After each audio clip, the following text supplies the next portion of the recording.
Nice. Whereabouts are you at the moment?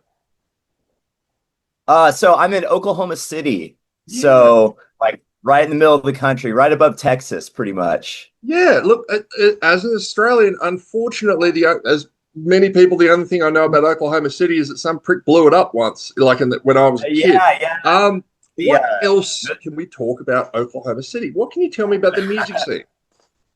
oh man, let me think.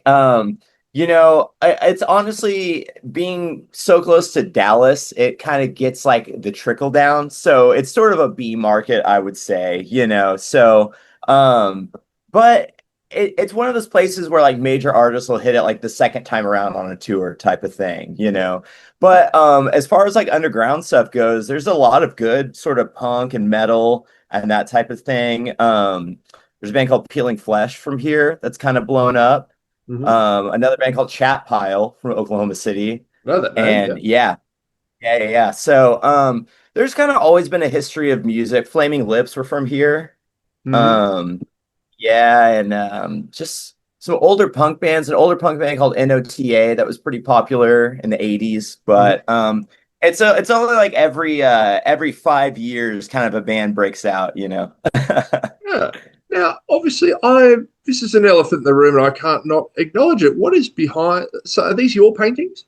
Oh yeah. So this is my little art studio. Yeah.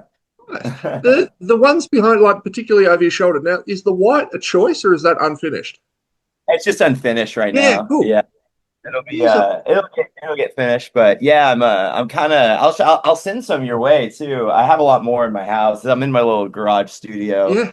I am I am the same, mate. I have a house literally covered in my own paintings and stuff. Oh, that's awesome, man. Oh I'd yeah. love to see it. What city are you in? Okay, so I am normally in Brisbane, Australia. I'm the Okay. reason we kind of had to shift this around a bit is because I'm down in Tasmania, which is the island underneath. This is where I grew up, Yeah. so I'm down at my family home. My grandfather's towards the end of his life, so I'm just down here looking after him, which is cool. So yeah, man, it's Brisbane is a great sim. We get most things, which is good. Yeah, I was in Brisbane last I guess what was that? I think January of 2024, I think. So Hmm. I play guitar. I play guitar for Greg Puciato from Dillinger Escape Oh Plan. shit! Yeah, you Yeah, played the bright side. yeah, exactly. Yeah. I'm in his I'm in his backing band for his solo project. Yeah, Yep. and I think we played Crowbar when we Yep. were Yep. there. Yep. Yeah, Crowbar. Yeah. But yeah, so I got to do, yeah, we did like Sydney, Brisbane, Melbourne, Adelaide, and Perth. I think we did one more. Maybe Canberra. Yeah. Is there? Yeah, Yeah, I sounds think that right. No, during, dur- bright yeah, side's yeah, pretty yeah, yeah. glorious. That's it. During you're flying everywhere there, which is crazy. Yeah, well, But no tour buses allowed. Yeah. was brutal. Um, but I love Australia, man. It's the best. I always say like I should have married an Australian. Like, So I've got to ask, what is it like being on stage, attempting to keep like what is it like being on stage with Greg? Because I obviously he's got a reputation for being pretty intense on stage. yeah.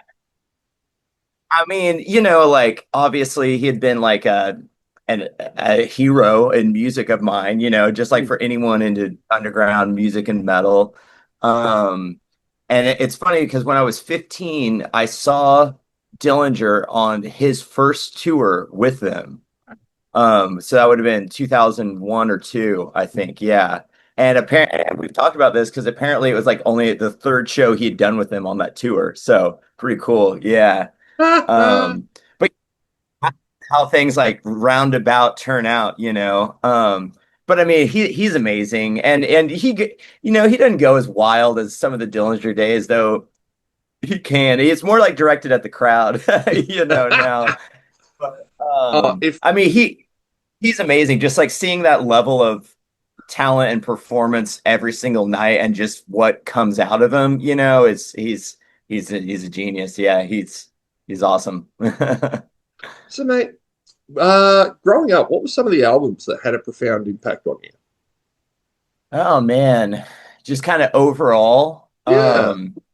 Yeah, I mean, the Ramones were my first favorite band, kind of all-time favorite band. They're like my Beatles, you know what I mean? Like they're everything started for me from the Ramones, But I mean, quickly got into stuff like Black Flag. So Black Flag Damaged Mhm. is super, super important. Uh Pantera, Vulgar Display of Power, or Far Beyond Driven. It's kind of between those two, but Mhm. probably Far Beyond Driven.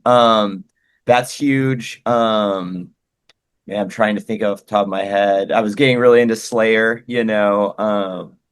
that was huge. But I was also into more electronic and sort of new wave stuff. New Order is a huge, Mhm. huge band for me. So Movement, that first New Order, and like the Substance, the collection, that was the first New Order I had.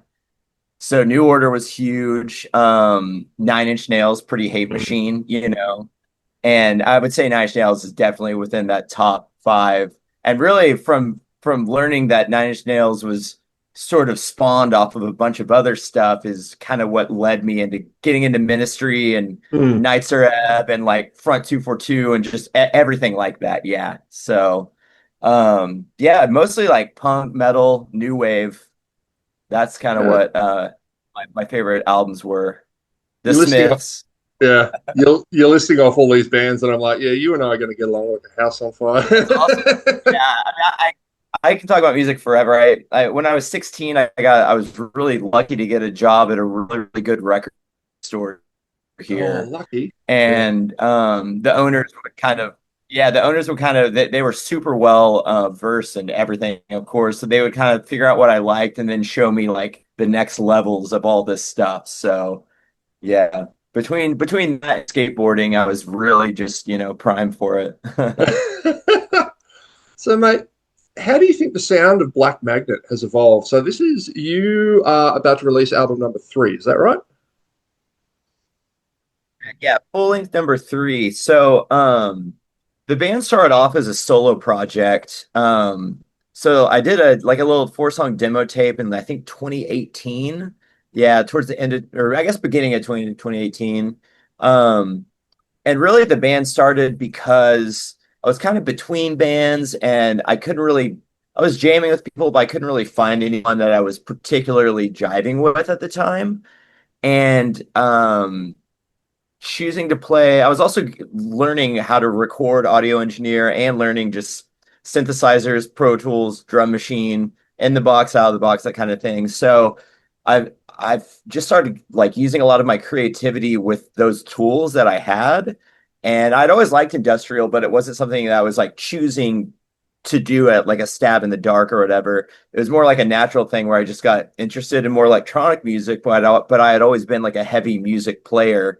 And so that's really kind of how it started. And yeah, I did the first two albums where I recorded them by myself. So I sent the demo around. I played probably 20 shows as just a solo project by myself without a band or anything. And with like backing tracks and sort of karaoke-ish with guitar, if you will. Mm. But it was a way to get started, which is cool. And then I sent the demo out and $20 Spin, that label, put out the first two records. So I did a two-album contract with them. And on those first two records, I wrote and recorded everything by myself, kind of in the same way that I did the demo, but I took all my home demos to like real studios and basically re-recorded everything top quality. Um, yeah, and so that's how the band kind of existed till about 2020. I kind of had fill-ins. I started doing more live band stuff, but right before the pandemic, I met two of my current bandmates right now. And over the pandemic, we kind of became like, I don't know, pandemic buddies. Everyone was only hanging out with like one or two people. So we'd start jamming and we were like, oh shit, world's about to shut down. Like, let's make it like only the three of us are going to hang out. So Mhm. we took advantage, really started like taking the band to like a more of like a full band, live band type of vibe, and as well as writing together too. Mm. So this last record is the first record that's got um other people writing and performing on it, and has like a collaborative creative approach. Sorry, that was probably a long answer. Did that No, answer your no, question? that's good. So, mate, there's Cool, a lot cool. of you're talking about Pro Tools and things like that. There's a lot of love of analog in industrial music, but from what I Yeah. understand, you're not really about that, or you are like. How do you feel about it? It's just a lot of the good stuff costs a lot of money. You know what I mean? So, I mean, I can get like, I definitely, I definitely have tons of love for like analog hardware, and we use it a lot too. It's just it can be harder to like, we have, let me think. We have a microKORG, but we have a Prophet OBX, which is probably like the nicest synthesizer. Which like all the old Prophet Dave Smith instruments were used in all the records we just talked about, all the 80s stuff. We have a Novation base station. We have like a few pieces of analog synth gear and like kind of knickknack drum machine stuff.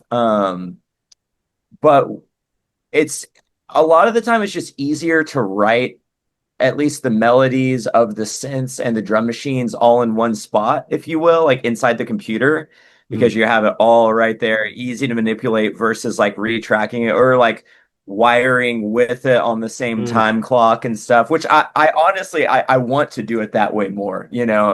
Um, but something that we do a lot when we go to the studio, last three records were done by a guy named Sanford Parker, and he is like crazy into modular synths. And he has like just a huge modular rack, like half the size of this room. Mhm. And so what we will do is we'll take like the MIDI file from a synthesizer that we've programmed and then run that file through all of his modular stuff and kind of add to the sound or just start the sound over, make new patches. We'll even run like kick drums and vocals through the modular stuff and back in and run it as like a layer to something. And then, sky's the limit once you start with. It's really just like a time thing. Like how much time do we have? So, but I don't know. I look at it the same way. Like they're all tools. You know what I mean? It doesn't matter if you're using oil paint or crayons. If it looks Ah, cool, it looks cool. it Like it's I found it really interesting. Someone showed they broke down the track "Smack My Bitch Up" by the Prodigy, and they oh yeah, recreated it from scratch wow. on Pro Tool, on whatever it is. Sorry, I'm not a Yeah, musician, so whatever you guys use, I'm assuming the latest Pro Tools, whatever. But yeah, lays it out, it looks fucking smick, and then you realize, holy shit, these guys did this in the '90s on like yeah, some 1995 Macintosh or something. Like, yeah. what? Like something like 4 bits or something. You know what I Yeah, mean? the Yeah. that thing was literally a sample of Tom Morello's "Wow Wow Wow Wow" from Bulls on Oh, is Parade. that really what that is? Yeah, and Wow, that's I didn't hear that. taken, flipped, pitched, all that just fucked up, and but it showed that this is a guy who knows what he's doing, has the latest technology, and it was still difficult to do. And then you realize the Prodigy Oh, did this for in the sure. '80s, like, oh, Yeah, it's weird with stuff because there's certain things in like the analog hardware world that are easier, and then there's certain things that are way, way harder.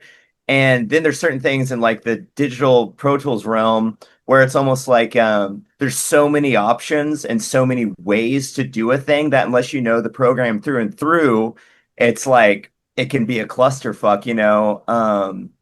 Like I feel like with the old equipment, there's a lot more like menu diving and like you've really got to get stuff on beat and on the grid and know how to like hmm, sample quickly and slice it right on time. But a lot of the options are like it's almost like there's less colors to choose from, so make something yeah, cool with what you got. like writer's block kind of But thing. Yeah. yeah, yeah, yeah, exactly. But Yeah, yeah. How, especially bands like Prodigy or Aphex Twin, I don't know how they did that. What they were doing with that stuff is, you listen to like a LL Cool J record, and that was at the same time, and it's awesome, but it's like insanely primitive compared to that type of thing, So yeah. The Aphex Twin guy actually hid his face in the music. I don't know if you ever saw that. So Oh yeah, yeah, yeah, yeah. I have. It's like in a sine wave type of thing. yeah. Yeah, it's thing. Yeah, super cool. um, Wicked. so mate, in the world of industrial, look, a lot of love is obviously given to genre kings like Ministry, Nine Inch Nails, KMFDM. But what are some of the lesser known industrial acts do you think didn't get enough respect? Man, it's funny because, like you mentioned, aside from like, 5 or 10 industrial bands that most people just kind of know, um, it's weird to think that it's not like punk or metal, how there's like a ton of delineations that you might know Uh, some of the bands, whatever. Like some people who know Metallica also might know Obituary, kind of a thing, whatever. mm, But yeah, industrial's not really like that. So when I really started getting into the genre and like wore out all the Nine Inch Nails records, wore out the Ministry, right? Like listened to everything as much as I could. Godflesh, of course, is huge for me, and and they got a good amount of recognition. I feel they were probably more of a live band and still had a not much pop sensibility back then. So they're probably the number one looked overshadowed band of the genre for what they did for it. But once I kind of like learned all of the I don't know, like base level stuff. I got really, really into Wax Trax records, if you know what that is. yeah, yeah. Yeah. So everything from Wax Trax, but I still really, really like metal and like the industrial metal side of it. So yeah, I can't even really I really just started going through like YouTube rabbit holes Yeah. of just like industrial bands. From that era. There's a band I really, really like called Soulstorm that have like a really strong Godflesh influence that are from the 90s. There's another band called Drown from that time Mhm. period that's super, super good. And another band called Screw with a K, Mhm. Skrew. They kind of have like a white zombie feel to it, but with more electronics. Yeah, Soulstorm, So not Screw. the only band with related to white that has screwdriver spelled with a K. So he said screw, and I was like, Right. oh, not screwdriver. Not screwdriver. Yeah, screw, but with a K. Yeah, yeah, I'm pretty sure it's. But they were like an Austin, Texas band and had like, yeah, sort of like a White Zombie vibe to it. And a guy from that band went on to be in a band called Blood Simple, which Mhm. was like kind of a 2000s Warner Brothers heavy metalcore band. Man, I'm trying to think that there's really like there's a ton of cool industrial bands from that era that have maybe like 2 or 3 good songs, but then you listen to the album and the albums are like trash, it's just terrible, like can't even make it through it.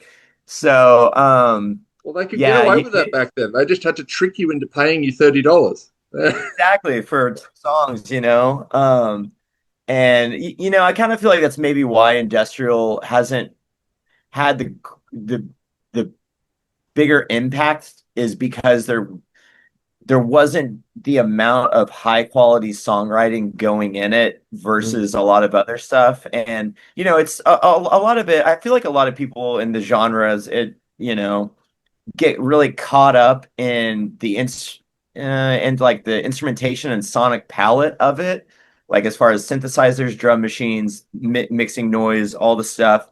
It's almost like it becomes an engineering project versus like a songwriting project mm, sometimes. And I think that's maybe the reason some of that stuff gets overlooked is there's not as much good songwriting in the genre overall if you compare it to mm. others. So I think that's fair. um, yeah, but there's a ton of cool, just like, B-rate, B-side, industrial samplers all over the internet. And if you dig through it long enough, you'll find a few tracks and bands that you'll stick Yeah. with. This has been. driving me nuts this entire interview. You've obviously got a 1950s-ish style going with these paintings. Over your Oh yeah. shoulder, right with the steering wheel, is that Betty Davis? Betty someone? Betty? Who is that? That's a famous actress, isn't it? With the steering wheel. On the steering wheel? Yeah.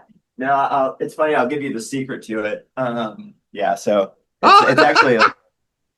he kind of like got this in his head. Yeah. I'll see you the photo of it too. But it's pretty funny. So the inspiration from his face came from in the state of Oklahoma. There's like a driver's manual that the state like issues whenever you're gonna get your driver's license, right? Yeah. And it's we've had the same like driver's manual here for like, 50 years, right? And there's this illustration of a guy's face that's like basically identical to that. And it's in like the road rage section, the angry driving section. And so it's kind of like a joke around here, like if you know what that is, you're like everyone remembers it type of thing. Yeah, it's a So local joke. Yeah, local legend joke. Yeah. yeah, I thought I'd do a painting, and I want to use it in like actual album art sometimes too. So I thought it'd be fun to have like on the center of like a vinyl record, Oh, an ad for Uh, you can do that um, with a bill poster for like a hometown show. Yeah. yeah, Yeah. yeah, exactly. But Yeah. so yeah, But and like with the paintings, I'm really influenced by like kind of like 1950s like children's readers, like all the mm, old like weird like Dick and Jane, ABC kind of books. Yeah, yeah. yeah. So that Yeah. type of vibe. Otherwise known as the last time white people were cool when they spoke like meh, meh, yes. Yeah, exactly. Just goofy era of stuff. They still had a mild bit of hope. Oh mate, this has been rad. Thank you very much for your time today, dude. It's been lovely to Yeah, meet you. man. I love doing interviews. It's fun. Oh, me too. I just like talking shit. This is great, and mate, well done with the album. It's an absolute monster. So enjoy and have a Awesome. great time. Yeah, All right, for sure. Thank big you, one, mate. homie. No worries, mate. See you later. Peace. Have fun, Tasmania. Cheers, mate.